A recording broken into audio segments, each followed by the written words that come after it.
Let's go back to when it all started. This might jog your memory. Hey, so as some of you guys might know, I'm a music teacher, and I found that one of the best ways that I can process the whole transition to online learning and teaching is to write a song. So I wrote a song. I'd like to share that with you guys now. Here we go.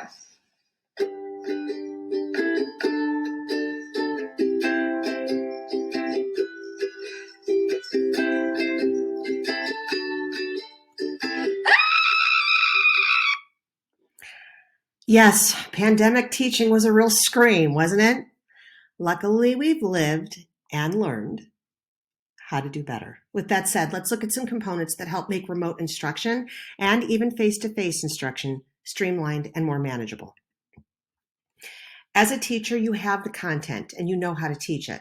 I think the pain point for many teachers during pandemic teaching was the unsettling realization that we simply cannot transfer brick and mortar learning to online environments.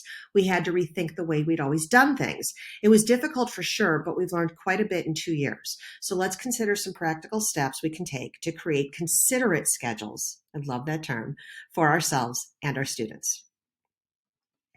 Okay, let's take a look at the big picture. It's good to keep regular routines. We all know this. So instead of responding to parent phone calls, number one, as they come in, establish specific blocks of time for parent contact, and then utilize Google Calendar appointment slots or a sign-up service like Sign Up Genius so that parents can sign up to have conversations with you.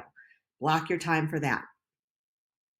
Secondly, you're also going to want to block out chunks of time in the daily schedule for both you and your students to read and respond to emails. Yes, students. Many students aren't used to this responsibility, so let's make it a part of their daily routine. Third, not all of our students have equal access to devices, but the beauty of distance learning is that we don't have to schedule direct instruction and live teacher support every single day. You can even have office hours, but also consider recording presentations for on-demand learning using schools like Screencast-ify or Loom. Duplicate yourself and put those videos up on your website or in Google Classroom. Fourth, asynchronous instructional activities like writing, reading, and practice problems lend themselves well to the virtual environment. This gives students a little more breathing room and flexibility outside the traditional classroom. Of course, students should expect teachers to be checking in with them as they complete their activities. And finally, there are a lot of things that can be considered assessments. A small piece of writing, an exit ticket, a question in Google Classroom. Just like in the traditional classroom, there's no need to grade every single assignment submitted, but students should be submitting something to demonstrate their participation and learning for the day. Mid-size assessments like quizzes and discussion activities should be completed about once or twice a week. As Maslow's hierarchy of needs informs us, we can't feed minds if we're not taking care of students' social and emotional well-being. Considerations for social and emotional health should also factor into our creation of school schedules. So, for example, first, before jumping right into academics during a live session, look for ways to make connections and build relationships with students. Learn about their hobbies and interests and follow up with them. If you find yourself having trouble remembering those specifics, simply create a Google Sheet of your class roster and put little notes in the cells about what you discussed. Secondly, to build genuine friendships, students need opportunities to connect and talk to each other about non-school related topics. At least once a week, host a virtual recess for students to come together and chat freely and share about what's going on in their lives. That social component is very crucial. Third, show and tell is easier than ever in the virtual setting. Select a topic like their favorite pet, their favorite outfit, a fun vacation, and let students share out in a live learning session. Fourth, during live lessons, greet students by name as they enter the virtual room, just like you would outside your classroom door. Allow them time to free chat with each other and connect in the chat. Use icebreakers to spark discussion. Would you rather questions are a great example of this. And finally, if you're unable to build these activities into the lesson, why not have students use Flipgrid to record themselves? Students can view what their classmates have posted and record their own reaction videos. Allowing students to see and hear each other brings another level of life and connection to your virtual classroom. As I mentioned earlier, not all students have the same access to a device or even to the internet, but here are some ways we can work towards digital equity.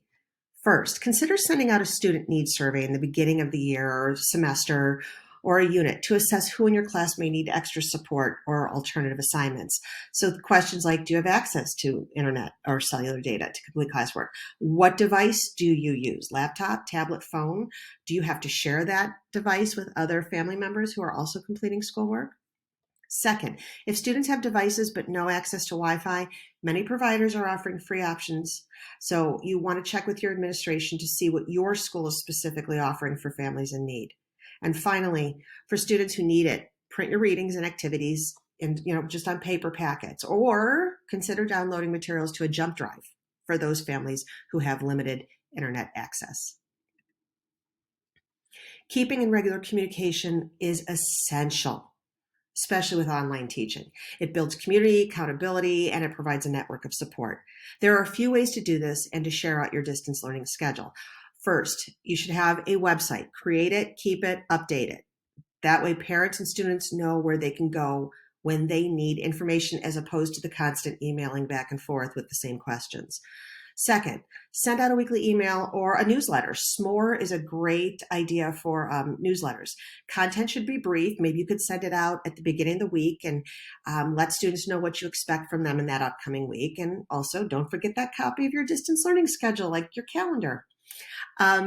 Third, review the schedule during phone calls and live sessions. Don't forget to let parents know when you're on the phone with them, or you could put a link in your email signature to your calendar as well.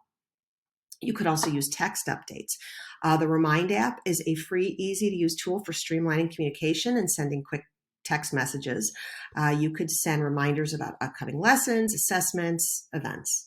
You can also remind families to check the website for updated information. And finally, when you do need to set up appointments for individual meetings and those phone calls, don't forget appointment slots or Sign Up Genius, as I mentioned before. Now, not everything is going to go perfectly. Embrace flexibility and adapt your schedules where needed. Here are 3 suggestions to meet student needs and your own. First, you'll find certain students do best with regular weekly calls or maybe those texts of encouragement and support to submit their work. I saw a lot of teachers using Remind to just send a nice meme or an inspirational message. For these students, discuss what time of day works best for both of you. And you could also create a recurring event in your personal calendar to check in with the student. Secondly, you're also going to find the school year begins. Some aspects of your schedule work better than others. Maybe, you have more behavioral management issues in live discussions, or maybe students need more time with their daily readings. But the best way to see what your students think is to ask them. Just simply, we're all in this together. Get a sense of what's working and what's not. Keep that survey going or just little check-ins in the chat. And also, you can use Google Forms to get parent feedback. And finally, take the time to reflect not just on what's working well for students, but what's working well for you. Certain activities taking too much of your prep time. How much learning can you put on the students during the non-live sessions? Are they asking you frequently questions of, the same questions for help? Be flexible. Don't be afraid to change things up and experiment. And always ask your colleagues to help you reflect. You'd be surprised.